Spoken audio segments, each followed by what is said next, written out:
Bonjour, nous allons voir maintenant un nouveau chapitre de chimie, les méthodes physiques d'analyse. Premièrement, le pH d'une solution. Détermination par le calcul. On va déterminer le pH par le calcul. L'acidité et la basicité dépendent de la concentration en ions. Oxonium, H3O+, aqueux, et hydroxyde HO- aqueux. Au laboratoire, les dilutions sont très éparses, spécialement enlevant de 10-1 à 10-5 moles par litre. Alors que nous savons que les valeurs de pH, qui correspondent généralement aux différentes dilutions, les valeurs de pH vont de 0 à 14. Cela veut dire qu'elles vont des concentrations de 1 mol par litre à une concentration de 10 puissance moins 14 mol par litre. À ces concentrations, on donne leur potentiel hydrogène, le pH. La formule du pH, elle est donnée par cette expression-là. Le pH de la solution, H3O+, est la concentration en ion H3O+, en mol par litre. Et nous avons C0 qui est égal à 1 mol litre moins 1. Là, ça nous permettra de simplifier avec l'unité d'H3O+, pour avoir un rapport sans unité. D'où le pH va être sans unité.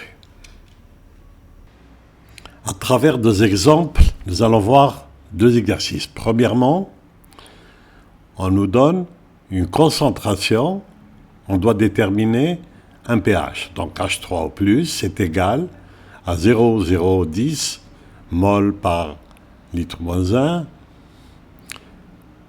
on nous demande le pH.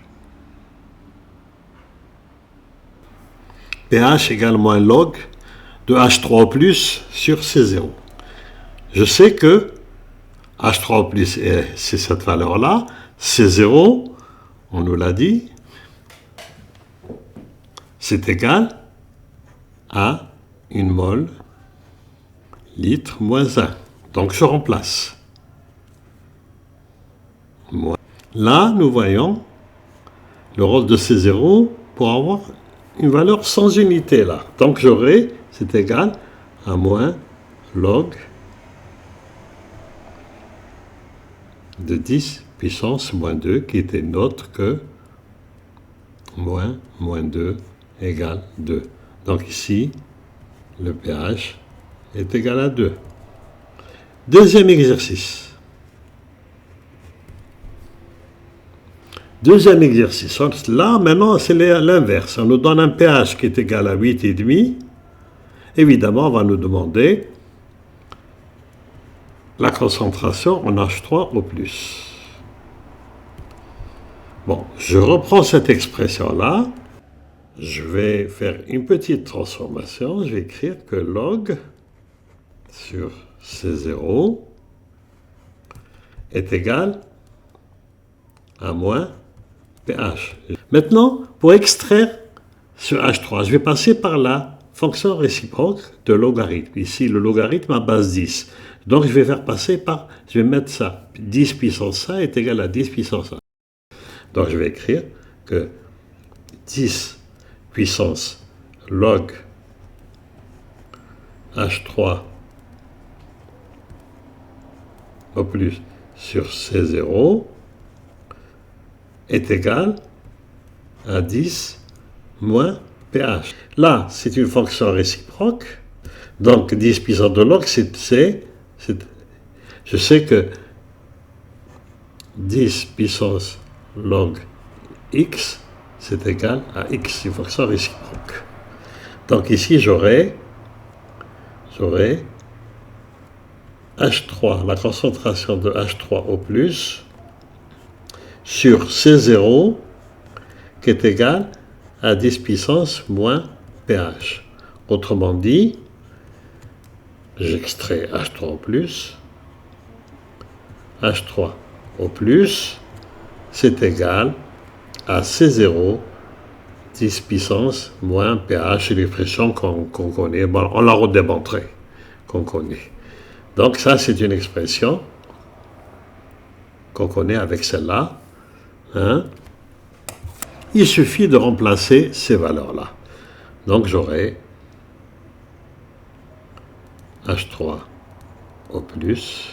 qui est égal à C0, C0, c'est 1 mol moins 1, 10 puissance, moins le pH qui est celui-là, 8,5. Et on trouve comme résultat 3,2 10 puissance moins 9 mol litre moins 1. Et l'exercice est terminé. Nous pouvons remarquer que le pH est une fonction décroissante. Cela veut dire quoi? On le remarque, d'après l'expression, quand la concentration H3O+ augmente, le pH diminue. Et autre chose, que l'eau pure, tout ça, on va le voir, a un pH qui est égal à 7. Cela veut dire que la concentration en H3O+ pour l'eau, la concentration est égale à 10 puissance moins 7 mol litre moins 1. Détermination de la mesure. Nous avons plusieurs possibilités pour déterminer la mesure du pH d'une solution, à commencer par le papier pH, dont la précision est de 1 unité. Nous avons ensuite le pH mètre, avec une précision de 0,1 unité, assez fiable, de pH égale 1 à pH égale 13.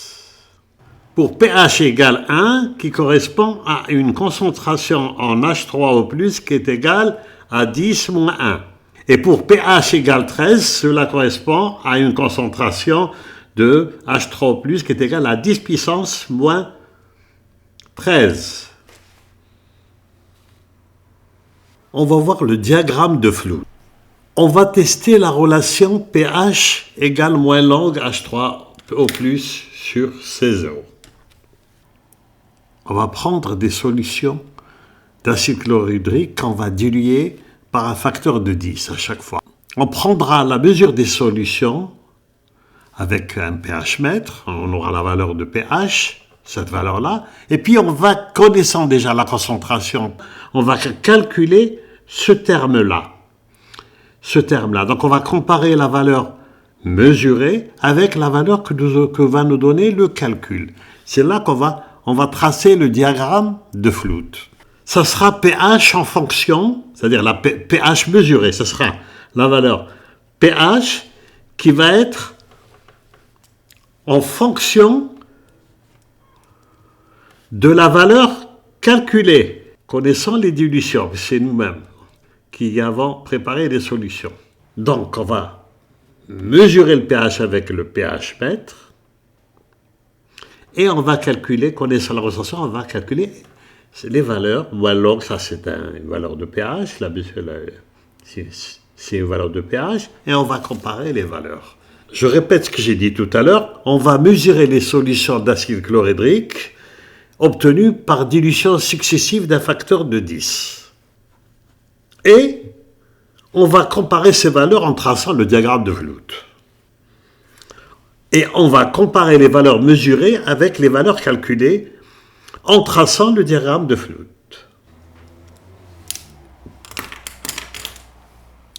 On obtient donc le diagramme de Flood pour une solution d'acide chlorhydrique. Voilà, nous avons le diagramme de Flood. Les pH là, ce sont les pH mesurés avec un pH mètre. On avait des solutions dont on connaît la concentration parce qu'on les a préparées. Et là, nous avons le calcul suivant la relation qu'on veut tester, qu'est-ce qu'elle nous donnerait cette relation-là?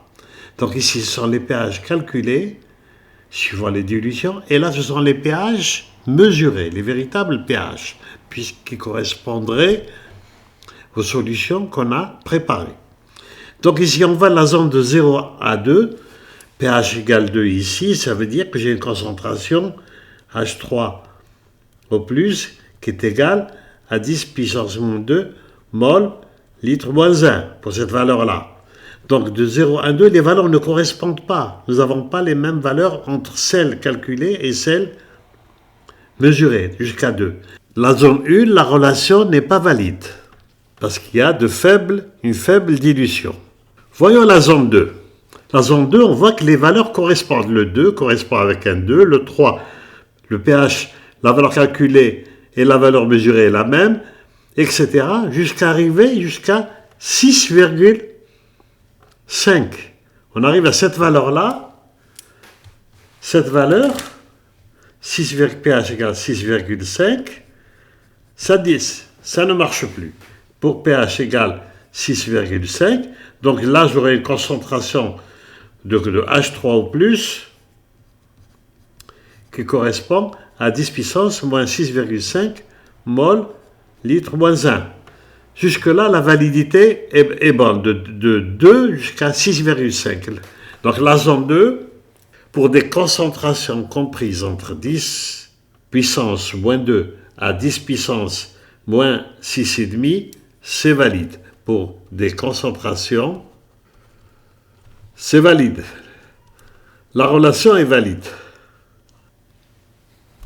Et la zone 3, à force de diluer, on voit que c'est l'eau qui s'impose. Il y a l'eau qui s'impose, donc les ions H3+ tendent à être très très dilués. L'eau impose son pH, et on sait que le pH de l'eau, c'est égal à 7. Donc, zone 3, forte dilution, l'eau impose son pH et ça devient constant. Donc là. N'oubliez pas de vous abonner et d'appuyer sur le bouton j'aime. À la prochaine vidéo.